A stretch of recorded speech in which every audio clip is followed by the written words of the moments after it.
Hello guys, good morning. So it is morning right now. I don't know when I'm gonna end up posting this video, but yes, good morning. So my little notebook, that is my 11th one. I have 11 journals now, and that's my number. My birthday's 11/11. But anyways, so I was doing some shadow work, and this question was the first one out of 8 that I'm working on. And as I was answering this question in writing, I got a couple of downloads and realizations of certain things that I already knew, but now me writing it down and allowing spirit to flow through me, I was able to realize it from a different perspective, and it made a couple of things make sense internally. So something is telling me to share it, so I'm gonna go ahead and do that. I'm gonna share exactly what I wrote, which is, a little bit personal, but I'm being vulnerable, and who cares? By me being vulnerable, it allows other people to also be vulnerable, and by me being vulnerable, it allows others to feel understood, because I know that the thoughts that I have and the feelings that I have, I'm not the only one having. So if you felt this way, or you've been trying to understand why you've been feeling a certain way, or trying to understand why you keep going through certain situations, I hope this helps you realize, like it helped me as well. Okay, so the question was, am I able to be truly intimate with someone I care about? And again, there's different types of intimacy. There's physical intimacy, there's emotional intimacy, and a soul level spiritual intimacy. There's different types of intimacy. It doesn't have to be, when someone says intimate, or the word intimacy, it's not necessarily physical, and it's not physical. It's just how people make it seem. But I'm gonna go ahead and read my answers. So I said, yes, I am able to be truly intimate with someone I care about. I actually crave intimacy on an emotional, mental, spiritual, and soul level. With time, I have learned that it is a deal breaker if a partner cannot be intimate emotionally. In the past, it was never really something I prioritized or valued, but after getting to know myself better and healing, I came to the realization that I used to avoid emotional intimacy as a way to protect myself, and instead would go for physical intimacy, not realizing that I was hurting myself a lot by doing so.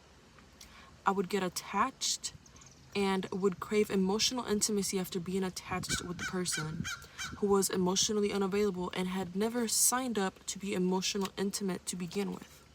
So me subconsciously, as I said, I would go for physical intimacy, but it was a subconscious thing. I did not realize that pattern until, I had to take a step back and realize why I kept seeing myself and putting myself in certain situations. So yeah, subconsciously, I would go for physical intimacy and a physical connection with someone, not realizing that that was a way of me escaping, trying to protect myself, and not realizing that I was hurting myself more in the long run by doing so than by just, facing my internal problems. I learned many lessons through failed situations, which helped me learn more about me, though it was extremely painful. I have now created a new boundary that if we can't be emotional intimate, either on a platonic or relationship level, there is no connection, and there is no connection emotionally and at a soul level, then there is no space for anything physical. If with time, and through experiencing pain, and through going through certain circumstances and taking the time to learn from them, I have, oh my god, it's a red cardinal.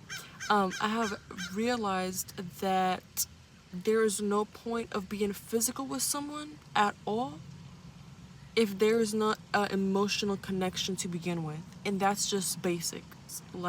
If we can't connect on an emotional level, on a mental level, at a soul level, spiritual level, there is no reason for us to be connecting physical, because it's only going to be surface level. And I'm someone that I'm not a surface level person. I'm very deep. The conversations that I have with people are very deep. I always have very deep questions. Things that are surface level, really, it bothers me and it hurt me. So it was through going through these circumstances that it helped me learn more about myself and realize things that I had been subconsciously running away from, not realizing the way that I was acting and projecting myself was because of, how I was feeling internally. But again, that took a lot of work, that took a lot of pain, a lot of hurt, a lot of, spending time with myself, a lot of getting to know myself better, a lot of healing myself, spending a lot of time in solitude, growing, healing, developing, learning to love myself, and learning what it is that I actually value, what it is that I actually look for in someone else, whether it's a friend or a partner. I was running away and trying to escape from my internal problems physically, which in return sent me back to what I was avoiding, my internal and personal problems. You can only escape, numb, and distract yourself from your pain and problems for so long until they come back to you 10 times harder. One has to go inside oneself before anything. Love oneself truly, respect oneself, forgive oneself, and heal oneself before going outwards. Because going outwards will only show you reflections, which will hurt 10 times more than the pain you were avoiding to begin with. Like I said, going outwards will only show you reflections. By you not doing the inner work and trying to escape, those things that you are using to escape from are only going to reflect those shadows within yourself even more, and it's going to hurt even more in the long run than you trying to face them to begin with. It can be scary, dark, and painful, but self-love and a self-love journey, healing journey, and self-discovery journey are extremely necessary. You can't love and know anyone until you truly love and know yourself.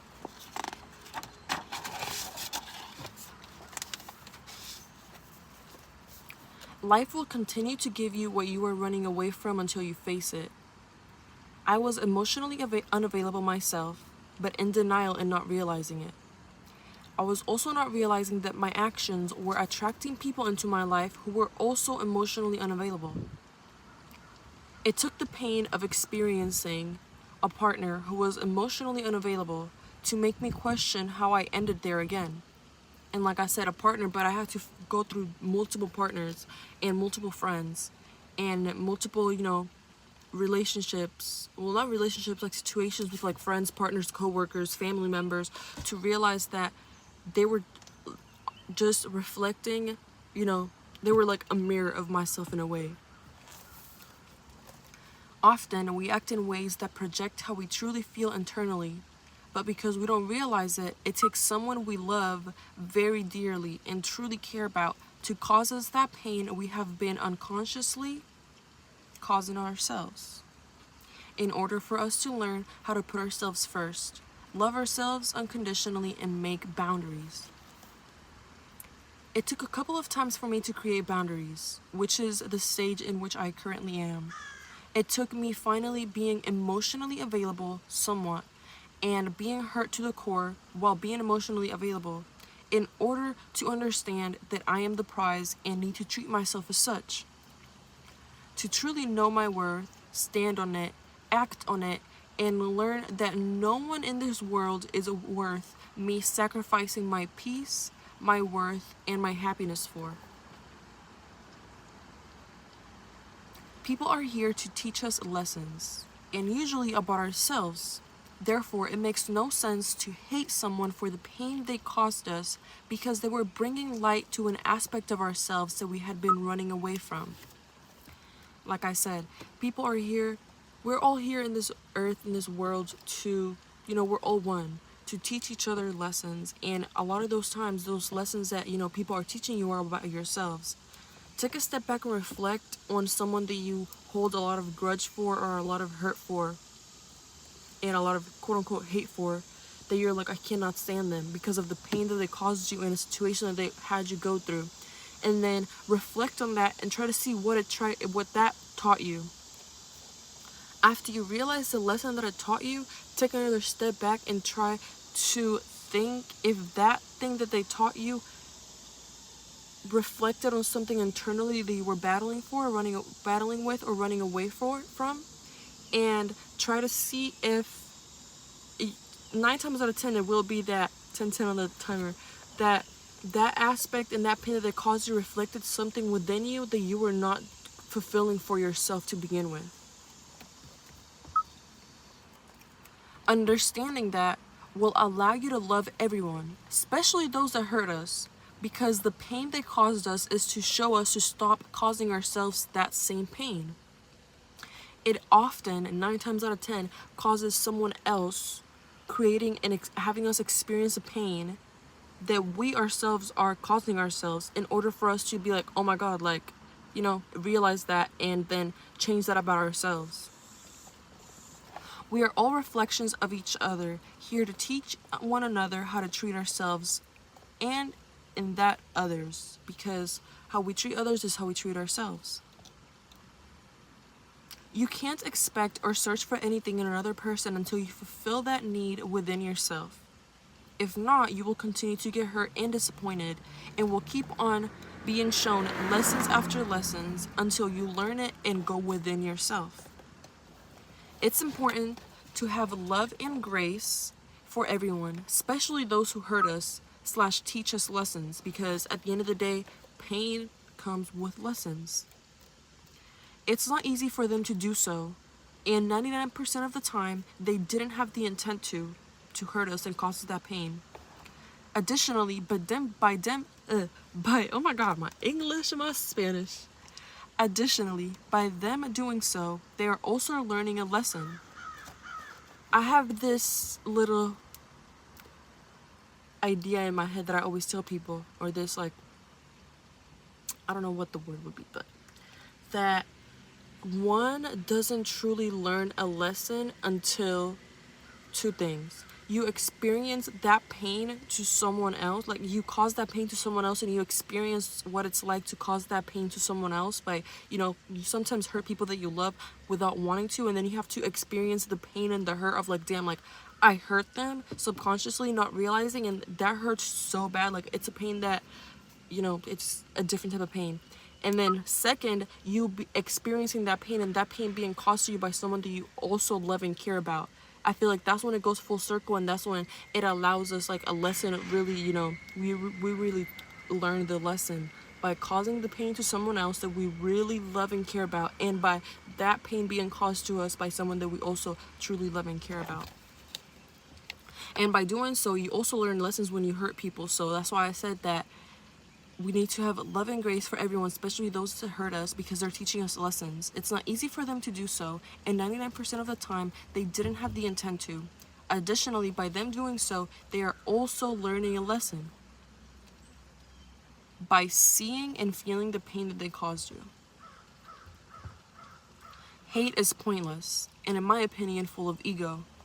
If we can take a step back and operate from our higher selves, we'll come to realize that nothing in this world is personal, and nothing happens to us but for us.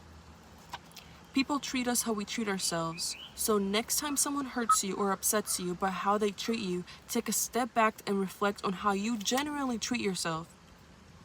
Love yourself, respect yourself, forgive yourself, show yourself grace, and let go of all judgment towards yourself. So like I said, next time someone causes you like pain or hurt or discomfort or really aggravates you, really take a step back and try to reflect, putting your ego to the side, and see what in what they're doing is reflecting a way in which I'm treating myself or handling myself. Because there's certain behaviors that go past a certain limit and past certain boundaries. And if you truly loved yourself and if you truly knew your worth and stood on it, it wouldn't even get to that point to begin with, And this has been a lesson that I've had to learn, and it took a lot for me to learn like these lessons through multiple experiences at jobs, between friends, between family, between partners. And it was something that, I feel like being in a victim mindset is very painful to ourselves in the long run, because we don't realize that, we're operating from our ego, thinking that people are out here to get us and out here to hurt us, not realizing that we're out here hurting ourselves.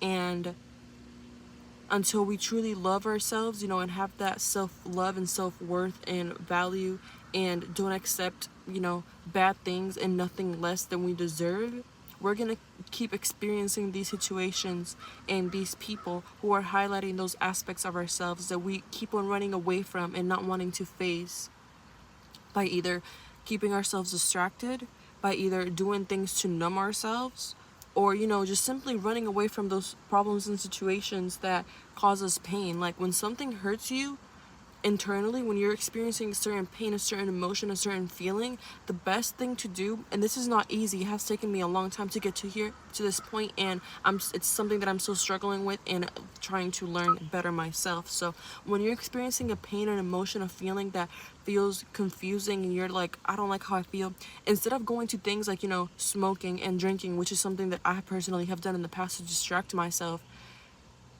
sit with yourself and listen to yourself and talk to yourself. Have an internal dialogue. Be like, why am I feeling this way? What aspect of my life is being highlighted by this pain and by this emotion, by this feeling? And try to go internally and heal that within yourself, so, you know, you can end up in better situations in the future. And the way in which you will end up in better situations in the future is by going internally first and treating yourself in a way that you want people to treat you. Because like I mentioned here, people treat us how we treat ourselves. You know, how we treat ourselves is how we teach others to treat us. And, you know, so I feel like if you're someone who's struggling with X, Y, or Z problem, situation, or pain right now, which I know a lot of us are, because I am, and we're all one. So if I'm experiencing and going through some difficulties, I know that there's also someone else going through them as well. I would recommend just really spending time with yourself and in solitude, and trying to see what those feelings, what those emotions, and what that pain is generally trying to teach us. Because when you switch your perspective and you realize that in this lifetime, in this, like, in earth and, you know, life, we all came here to learn lessons, you know, to learn certain things, which at the end is gonna turn into us being able to fulfill our purpose by learning these lessons. So if you want to get to that point, you know, faster, but I don't mean it in a faster way because time isn't really real. So not faster, but if you want to stop experiencing the same pain, the same hurt, and the same lessons over and over again, the same pattern of pain, the same pattern of people, if you keep on like coming across the same person but in different bodies, whether it's like platonically in a as a partner, or in a job, or within family members, you keep on having the same circumstances, the same problems, the same pain over and over again, take a step back and try to see what life and the universe and God is trying to, you know, reflect and highlight within yourself that you're not yet comprehending. I would recommend also to try to get away from all distractions, everything that's distracting you, whether it's people, whether it's environments, whether it's habits, actions, you know, all these things that we subconsciously do to distract ourselves and trying to numb ourselves and forget about our pain. Our pain comes with a purpose, and our pain is here to teach us lessons. So instead of running away from it, generally try to go internally. I promise that it's not going to be easy, it's not going to be pretty, but the outcome of it and how you will feel personally, internally, and, you know, project yourself outwardly, is going to be something that no one can take away from you. Like, you knowing your worth and you generally loving yourself and having that self-love and self-worth within yourself, there is nothing that anyone can do to take that away from you. Like, you knowing your worth and standing on it, and you knowing your strength and your power and what you're capable of, like, there is no one that can come and try to shake you up or try to, you know, make you question yourself or doubt yourself, because you generally know yourself. And when you truly know yourself, there's nothing that anyone in this world can come tell you opposite to that can make you question yourself. But when you don't know yourself, when you're not doing the inner work, when you don't know, when you don't love yourself, when you don't know your worth, it's easy for people to come say things, and, you know, it gets stuck to us as limiting beliefs about ourselves that are not true, because we don't know ourselves. And because we don't know ourselves, we're believing these things that are not true to us, to the core, and who we are as people. So yeah, I hope that you guys, anyone at least, even if it's one person, was able to relate to this and, you know, get something out of it, because I definitely did when I was writing the answer to the question today. It made me realize things about me and about others and about life that I had not just yet, like, made the click on. Like, it's like I had kind of got the gist of it, but then I just allowed spirit to flow through me as I was writing, and it generally helped me realize and come to, you know, a lot of realizations. So yes, I hope that this helped anyone, and if you guys have any questions, or if there's anything that you guys would like to add to this that you think would be like helpful for me or anyone else, please leave it in the comments, and please comment it below, because I love different perspectives and different points of views from everyone. So yes, happy Saturday, and I hope you have a great day.